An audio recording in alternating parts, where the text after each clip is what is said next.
Assalamualaikum warahmatullahi wabarakatuh. Alhamdulillah, alhamdulillahi rabbil alamin. Wabihi nasta'in ala umurid dunya waddin. Wassalatu wassalamu ala ashrafil khalqi wal anbiya'i wal mursalin, Sayyidina wa maulana Muhammadin wa ala alihi wa ashabihi ajma'in. Amma ba'd. Hadirin saudara-saudara jamaah Majelis Ta'lim Masjid Al-Ibadah yang saya muliakan. Mudah-mudahan kita termasuk yang dimuliakan oleh Allah Subhanahu wa taala. Yang terhormat pimpinan Masjid Al-Mukarram Bapak Haji Yudi Rahmani dan juga para pengurus yang lain.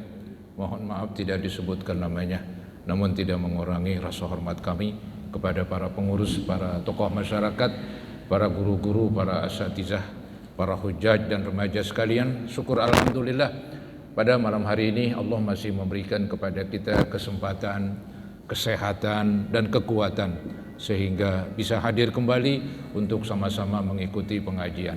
Mudah-mudahan Allah Subhanahu wa taala melimpahkan kepada kita limpahan pahala yang sebesar-besarnya.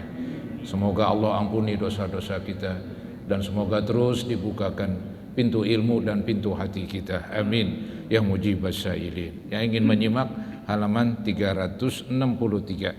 Judulnya Bab Jawadis Syurbi. Bab ini menerangkan boleh minum min jami'il awanit tahirah, dari segala atau dari seluruh bejana, dari seluruh wadah yang suci, ya, ghairi dzahabi wal fiddah, selain emas dan perak. Maksudnya bab ini akan menerangkan bahwa kita ini secara agama dibolehkan minum dari wadah apa aja, ya, dari gelas, dari plastik, dari besi, dari kayu, terserah begitu. Yang penting atu nih yang nggak boleh, dua, emas dan perak, ya. Artinya nggak boleh tuh wadahnya, gelasnya dari emas, nggak boleh wadahnya dari perak. Itu dilarang saudara-saudara dalam agama, ya. Ya memang begitulah agama, ada larangan, ada perintah. Ini termasuk larangan, bahkan ini larangan kan kita tahu ada dua. Ada larangan haram, ada larangan makruh. Ini larangan haram ini. Haram begitu. Maka nanti ancamannya keras begitu. Yang minum di wadah dari emas atau perak sama aja masukin api neraka ke dalam perutnya begitu, ya. Jadi keras itu larangannya. Maka disebutlah ini haram. Yang boleh yaitu dari seluruh wadah, walaupun boleh jadi itu wadahnya terbuat dari barang yang paling mahal, bahkan mungkin lebih mahal dari emas. Ada istilah sekarang emas putih, terserahlah, yang penting itu bukan emas saudara-saudara, ya. Ciri-ciri emas nggak ada, cuma namanya doang itu, ya, lebih mahal dari emas begitu. Dia bikin gelasnya dari emas putih, nggak apa-apa yang saya pahamin, ya. Dan tidak apa-apa, ataupun dari batu apa ya, batu akik, batu apa, nama macam-macam batu begitu, dilebur, dibuat bejana, dibuat gelas atau piring atau sendok, itu bebas walaupun lebih mahal dari emas, ya. Jadi sini bukan karena mahalnya, bukan, tapi karena emang zatnya itu emas dan perak, itu emang nggak boleh aja udah, ya. Bahkan dalam mazhab Syafi'i itu mengkoleksi pun nggak boleh. Apa itu koleksi? Nyimpen aja begitu, pajang di lemari pajangan, gelas dari emas misalnya atau dari perak, itu pun haram, ya. Itu pun tidak boleh, ya. Apalagi kita pakai buat minum, itu sama aja masukin api neraka ke dalam perut. Keras saudara-saudara di situ, ya. Hukumnya haram. Kemudian wajawazil kar'i wa huwa syurbu bil fam, dan boleh minum langsung pakai mulut, alias nggak pakai wadah, langsung ceburin mulut kita gitu. Ceburin tuh bahasa apa, ceburin tuh?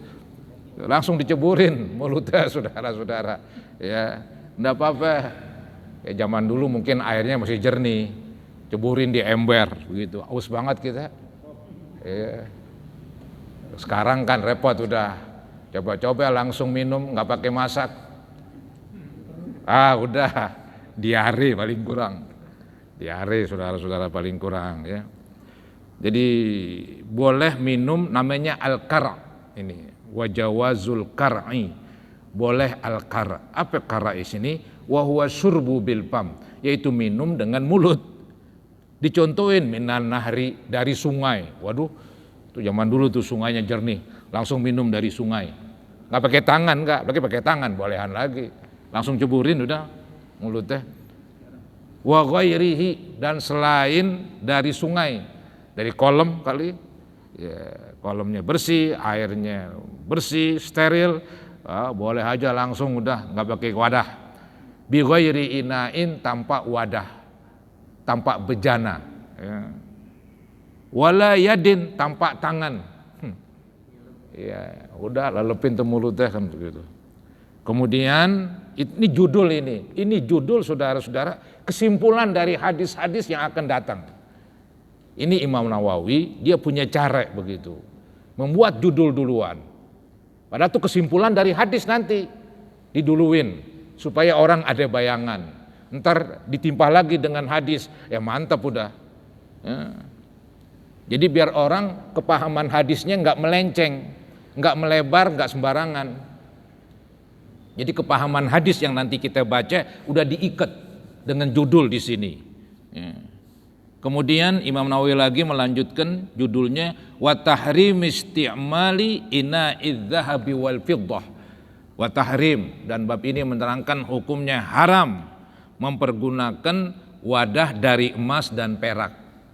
Ya. Jadi ini jelas-jelasan beliau mengatakan haram mempergunakan wadah dari emas dan perak.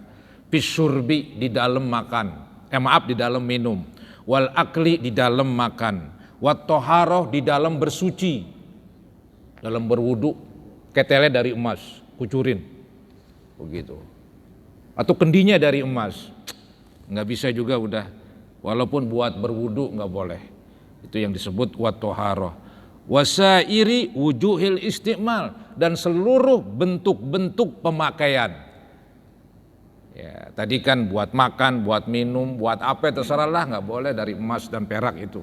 Wadah ya, nggak boleh. Buat naruh buah kali, ya, wadah buat naruh buah terbentuk dari perak nggak boleh juga.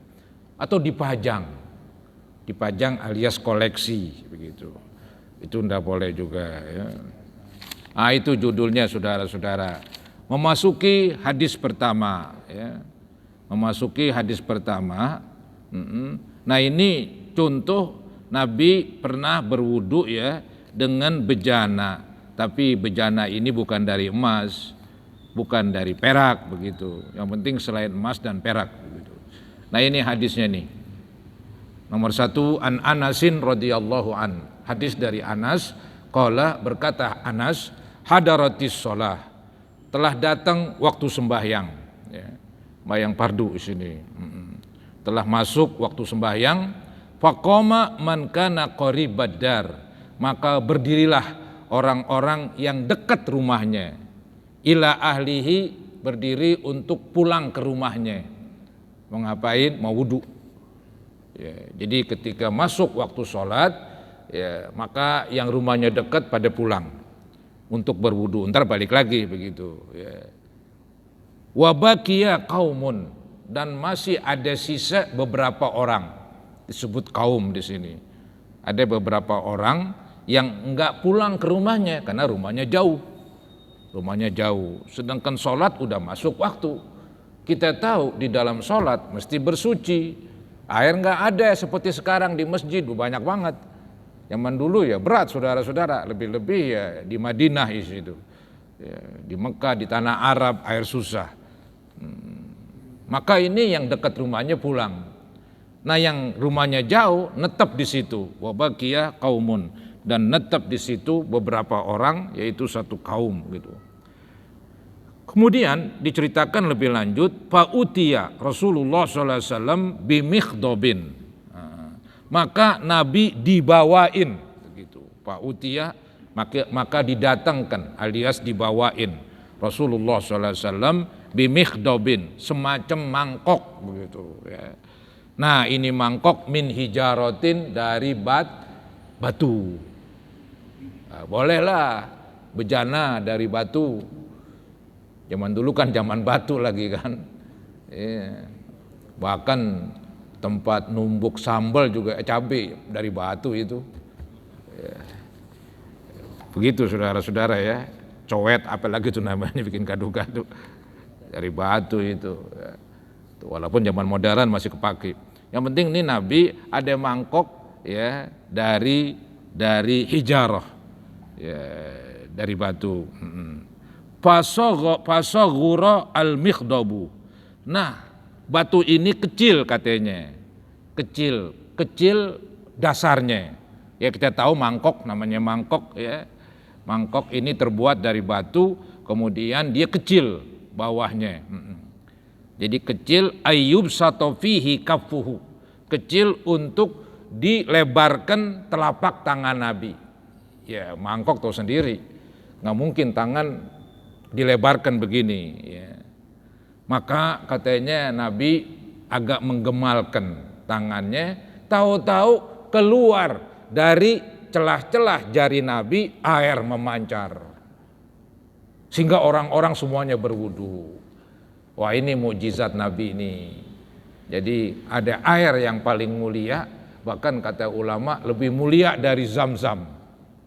Itulah air yang keluar dari celah-celah jari-jari Nabi Muhammad SAW.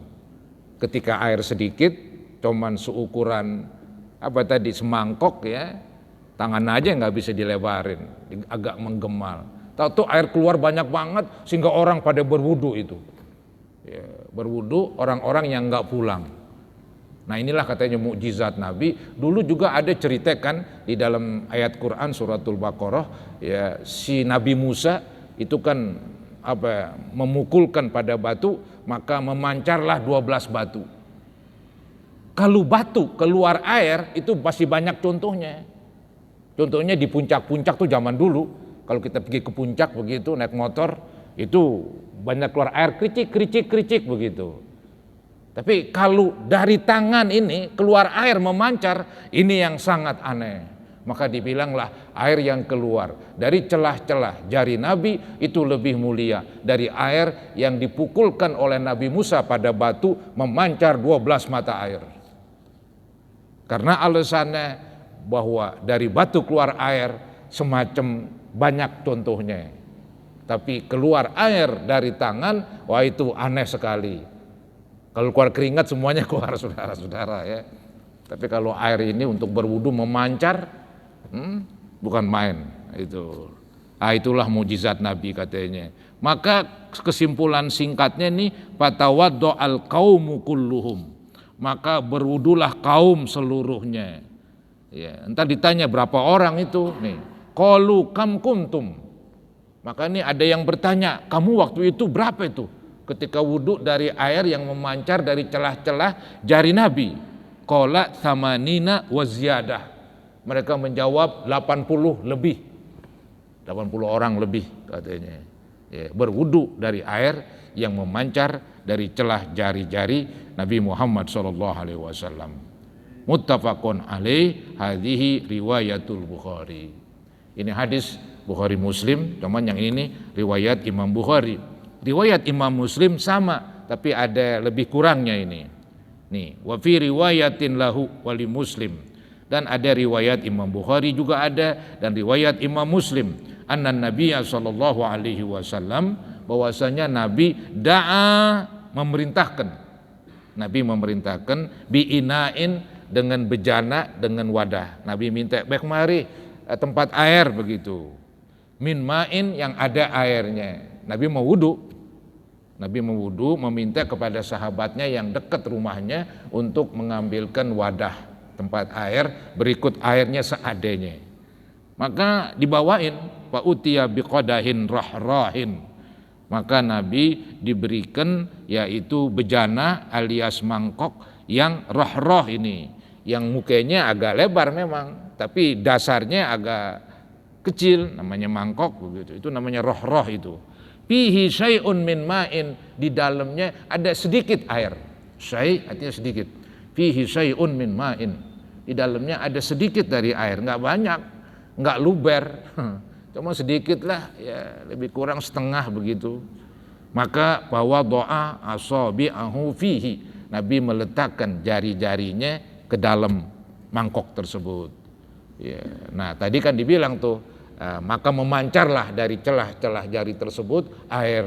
Semuanya orang bisa berwudu, yang tadi jumlahnya 80 lebih. Ya. Qala Anasun, berkata Anas, sahabat Nabi yang menyaksikan hal ini, faja'altu anduru ilal ma. Kata Anas nih, maka mulailah saya latin tuh kepada air. Didelengin saudara-saudara tuh air. Katanya yambu'u, ini memancar mimbaini asabi'i, di antara jari-jari Nabi. Ini Anas bin Malik ini, ya salah seorang pembantu Nabi, dia delengin banget tuh latin begitu. Oh benar kalau gitu katanya, memancar dari celah-celah jari Nabi. Ya. Akhirnya katanya apa itu? Fahazzartu man tawaddoa ma baina sab'in ila tsamanin. Maka saya menerka, fahazzartu, maka saya mengira, man tawaddoa, orang yang berwudu, ma baina sab'in ila tsamanin, antara 70 80. Riwayat Bukhari 80 lebih. Riwayat Imam Muslim 78, ya itu mendekati semua. Ya. Namanya kira-kira, boleh-boleh aja ngomong beda-beda. Ya. Yang penting orangnya banyak tuh yang berwudu dari air yang keluar dari celah jari-jari Nabi Muhammad SAW. Yang sesuai dengan judul kita tadi kan judul kita masalah boleh ya minum ya atau lainnya bersuci dan sebagainya dari wadah selain emas dan perak. Nah ini kan tadi ada cerita bimikhdobin min hijarah, mangkok dari apa tadi, batu ya. Batu bukan emas bukan perak, boleh aja. Nah, itulah hadisnya tuh ya, contoh bahwa Nabi dulu pernah berwudu ya dan jamaah pada dari air yang memancar itu di tempat, di wadah terbuat dari batu. Selesai hadis kedua. Sekarang contohnya wadah yang lain ini contoh-contoh wadah yang di masa Nabi ya. Wa an Abdullah bin Zaid radhiyallahu an, hadis dari Abdullah bin Zaid, qala, berkata Abdullah, atana nabiyyu sallallahu alaihi wasallam, telah datang kepada kami Nabi Muhammad SAW, maksudnya Nabi datang kepada kami. Fa akhrajna lahu ma'an, maka kami keluarkan buat Nabi air, fi taurin, di dalam bejana, di dalam wadah, min suprin. Suprin artinya tembaga. Ah ini lain lagi wadahnya. Tadi wadahnya dari batu, sekarang wadahnya dari tembaga. Boleh-boleh aja itu. Fatawaddoa, maka Nabi berwudu dari air ya, yang dimuat, ditempati di wadah terbuat dari tembaga. Jadi wadah apa aja bolehlah selain emas dan perak. Ya, dari batu tadi contohnya sudah, sekarang dari logam seperti tembaga. Ya. Tembaga sama kuningan sama apa enggak? Sama? Oh beda ya. Ya udah pokoknya mau tembaga mau kuningan, kan ada kan dulu kenceng. Apa itu kenceng? Dangdang. Dangdang lain, kenceng lain. Itu cerita zaman dulu. Baik saudara-saudara ya. Yang penting logam apapun boleh, selain logam emas dan perak, begitu aja. Nah ini diterangkan as-supru bidhammi shad wa yajuzu kasruha wa huwa nuhas, tembaga. Wa taur inaun kal qadah, taur adalah bejana seperti tadi itu ya, mangkok dan sebagainya. Kemudian wa huwa bita'il musannad min fauq. Itulah saudara-saudara penjelasan tentang ada wadah di masa Nabi, di situ ada air yang terbuat dari tembaga dan Nabi berwudu dari situ. Dan itu berarti dibolehkan. Kemudian di hadis nomor 3, ya, nah ini juga wadah lagi ini, cuman ini wadah yaitu dari kulit, wadah dari kulit yang disebut ya girbah begitu ya, disebut girbah. Apa itu girbah? Girbah itu kantong air yang dibuat dari kulit hewan kambing. Jadi kambing dipotong, ntar dimelorotin begitu. Kayak kita buka kulit bantal, saudara-saudara. Begitu, jadi kantong ntar begitu. Ntar lempengan kaki ya diikat lah bagaimana kayak mungkin satu kaki dibuat cocot kayak ntar bagaimana ya. Yang penting orang Arab zaman dulu ya, mereka punya cara untuk menampung air. Di antaranya girbah atau girbah itu ya.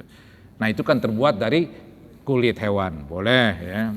Nah, ini hadisnya nih. Wa an Jabirin radhiyallahu anhu. Hadis dari Jabir, anna Rasulullah sallallahu alaihi wasallam dakhala ala rajulin. Bahwasanya Nabi masuk ke rumah seseorang. Minal Ansor, dari orang Ansor, sahabat beliau. Wa ma'ahu sahibun lahu, bersama Nabi sahabat beliau, yaitu Abu Bakar. Nabi bertetamu ke rumah salah seorang Ansor bersama Nabi, sahibun lahu, teman beliau, namanya Abu Bakar, kita tahu begitu ya. Faqala Rasulullah sallallahu alaihi wasallam, maka Nabi berbicara nih kepada tuan rumah. Apa dibilang? In kana indaka ma'un baitun hadhil lailah fi sanni. Ini sih bentuknya pertanyaan ini ya. Jadi apakah engkau mempunyai air begitu? Apakah engkau mempunyai air? Nah, in kana indaka ma'un ya, maksudnya apakah engkau mempunyai air, nih bahasa halusnya. Baitun, air yang ada riwayat bata, ada baitun. Indaka ma'un bata. Bata itu nginep, air yang nginep.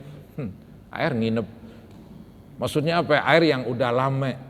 Kalau di kantong apa itu tadi, kantong kulit agak lama, itu airnya adem, dingin. Kayak di kulkas begitu. Ya, kayak dulu kita tuh kalau minum di apa namanya? Tempayan, kendi begitu. Habis main layangan pulang-pulang udah pakai gayung. Itu airnya dingin. Dia kan nyerap air turun ke bawah dikit kena angin. Itu dulu waktu saya masih sekolah di Mesir, jadi beli kendi, masukin air, taruh di luar begitu, yang ada angin. Kena angin, itu airnya sejuk. Ya, airnya sejuk. Nah, ini air yang di dalam kantong kulit, kalau udah semalaman begitu, udah nginep, itu pun airnya sejuk begitu. Ya wajarlah, namanya negeri Arab musim panas, asiknya ya yang sejuk-sejuk gitu. Nah, Nabi memohon itu, in kana indaka ma'un bata atau baitun hadhil lailata fi sannihi. Apakah engkau mempunyai air wahai sahabat yang nginep ya pada malam hari ini, fi sannihi, di dalam kantong girbah. Sannun artinya kantong girbah itu yang terbuat dari kulit. Jadi apakah kamu punya air yang ada di dalam girbah yang udah lama? Kalau ada mohon berikan kepada saya begitu. Cuman kata-kata mohon diberikan saya nggak disebut di sini. Istilahnya tidak tersurat tapi tersirat. Begitulah bahasa kerennya. Ada tersurat, ada tersirat begitu. Ini tersirat ini. Jadi jawabannya faskina begitu. Tolong beri minum saya. Kalau wa illa karokna, ini kata-katanya minta diberikan air di dalam bejana. Jadi kalau ada kamu punya air di dalam kantong terbuat dari kulit, tolong berikan saya dan tuangkan di gelas begitu. Cuman nggak disebut itu. Dengan bukti ini ada lanjutan ini, wa illa karokna. Kalau emang nggak ada gelas, maka kami nggak pakai gelas, langsung mulut. Dari cocotnya begitu diintukin ke mulut begitu. Wa illa karokna, kalau nggak ada gelas, kalau nggak ada bejana, karokna, kami akan minum melalui langsung dari mulut tanpa wadah. Ya. Rawahul Bukhari. As-sannu artinya al-qirbah. Ya. Jadi kesimpulannya para hadirin, ini contoh. Ya, wadah air terbuat dari kulit, sekaligus juga contoh boleh minum langsung nggak pakai wadah. Ya, cuman tuh kalau dikirbah itu ada yang bilang makruh langsung. Kenapa ya makruh? Dikhawatirkan di dalamnya ada hewan. Jangan-jangan dalamnya ada kalajengking waktu kita minum masuk ke dalam, kan repot. Ya. Seperti tukang, ada tukang lagi kerja, lagi ngecor begitu, aus banget, ada ketel main angkat aja begitu. Entah dalam ketel ada hewan, maka tuh gelas dibuat yang terbayang ini, ya, bejana ya, gelas terbuat dari beling. Jadi kalau ada hewannya ya kelihatan, gua nggak minum kan begitu. Kalau dari ketel aja begini, entah kalau jengking masuk, diudak-udak perutnya. Maka demi kesehatan yang bagus jangan langsung. Tapi kalau mau buru-buru lain lagi ceritanya. Ya udah tergopoh-gopoh udah. Yang penting masih boleh, makruh kan masih boleh. Nabi sendiri ngerjain tadi itu. Ya, ada gak gelas begitu? Taruh tuh dah, tuangin air yang digirbah. Kalau nggak ada gelas, gua langsung minum. Ya, dicocotnya kan begitu. Baik, di nomor 4. Di nomor 4 ya. Nah, ini yang enggak boleh nih. Dalil yang enggak boleh minum dari wadah emas dan perak. Wa an Huzaifah radhiyallahu anhu qala. Hadis dari Huzaifah berkata beliau, innan nabiyya sallallahu alaihi wasallam, bahwasanya Nabi nahana anil harir. Nabi melarang kita nih dari memakai sutra. Wadibaj, dibaj juga baju ada bagian sutranya. Ya, ada baju, ada bagian sutranya begitu. Ya, mungkin lehernya ini terbuat dari sutra, tangannya sutra, bawahnya ini sutra begitu. Yang lainnya katun misalnya. Ya, yang nggak boleh juga. Dalam kitab fikih itu diterangkan kalau lebih dari separuh sutra, misalnya ini saya bikin baju ya 1 kilo benangnya misalnya, nah 6 on dari sutra, 4 on dari istilahnya benang kapas begitu, itu haram itu. Kalau sedikit masih dibolehkan tuh katanya ya, di bawah 50% benang sutranya, sisanya benang yang lain masih dibolehkan. Cuman ya begitulah, mendingan jangan aja udah. Jadi Nabi melarang kami untuk memakai pakaian yang terbuat dari sutra. Wadibaj sutra juga, cuman campuran tuh pakaian, ada sutranya, ada benang lainnya. Wasurbi, dan juga Nabi melarang minum fi aniyati zahab, di dalam bejana terbuat dari emas. Nah, ini yang kita bicarakan malam hari ini. Wasurbi fi aniyati zahab, dan minum dari bejana emas. Wal fiddah, dan dari bejana perak ya, wadahnya perak nggak boleh itu. Qala, Nabi bersabda, hunna lahum fid dunya, sesungguhnya ini hunna ini sutra, hunna ini barang-barang tersebut seperti sutra dan emas perak itu yang dibuat bejana, katanya sutra dibuat pakaian, hunna lahum, benda-benda itu buat mereka, fid dunya, di dunia. Siapa mereka? Non muslim, orang kafir begitu. Kata Nabi, biarlah orang kafir pada pakaian sutra tuh laki-lakinya. Kalau perempuan sih orang Islam bebas. Biarlah laki-laki orang kafir memakai emas, jamnya emas, kacamatanya, bingkainya emas, pulpennya emas begitu. Ada yang bilang keran ininya tuh airnya emas juga katanya. Aneh itu. Dari emas mulu ya. Ini biarinlah kata Nabi, itu lahum fid dunya, buat mereka tuh orang kafir di dunia. Wahia lakum fil akhirah, tetapi dia itu nanti buat kamu di akhirat. Jadi di akhirat nanti di sorga gelasnya dari emas, ya, pakaiannya sutra begitu. Itu saudara-saudara di sorga. Di dunia Nabi larang, tapi di akhirat nanti diberikan begitu. Ya. Nah ini bukti hadis yang menunjukkan haram ya, yaitu wadah dari emas dan dari perak. Walaupun nggak dipakai, cuma dipajang doang, nggak boleh juga. Nah ini nomor 5 lebih keras lagi nih. Nih saya teruskan. Wa an Ummi Salamah radhiyallahu anha dari Ummi Salamah radhiyallahu anha, anna Rasulullah sallallahu alaihi wasallam baqol, bahwasanya Nabi bersabda, alladzi yashrabu fi aniyatil fiddah, orang yang minum di wadah dari perak. Ini dari perak lagi emas sama aja dah. Innama yujarjiru, hanya saja dia masukin fi batnihi, di dalam perutnya, naro jahannam, api neraka jahanam. Yang minum dari wadah perak, ya, minum air itu bukan air yang diminum, itu api, jadi mendidih tuh api, ya. Mendidih di dalam perutnya, yujarjir gitu, masuk ke dalam perutnya dan berubah jadi api katanya. Nah, ini untuk supaya orang menjauhkan sejauh-jauhnya, pakai ancaman keras, ancamannya keras begitu. Yang minum dari kantong atau bejana, ya, dari perak, sesungguhnya yang diminum itu bukan air, itu yang diminum api neraka jahanam, ya, biar orang ngeri, ya, biar orang takut begitu. Nah, ini tadi Bukhari muttafaqun alaih, hadis Bukhari Muslim. Wa fi riwayatil Muslim, dalam riwayat Imam Muslim, innalladzi yaqulu aw yashrabu, sesungguhnya yang makan atau minum fi aniyatil fiddah, dari bejana atau dari wadah perak, wadzahab, dan dari wadah emas, ya. Nah, itu jawabannya kayak tadi, sesungguhnya yang dimasukin adalah api neraka.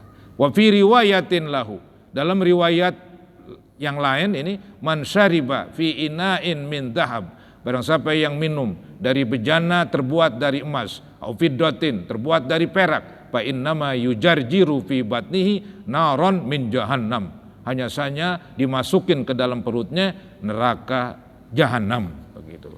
Selesai tentang masalah, ya, makan minum sudah banyak dibahas. Yang terakhir nih masalah wadah. Dulu cara makan, cara minum diterangkan dulu sudah.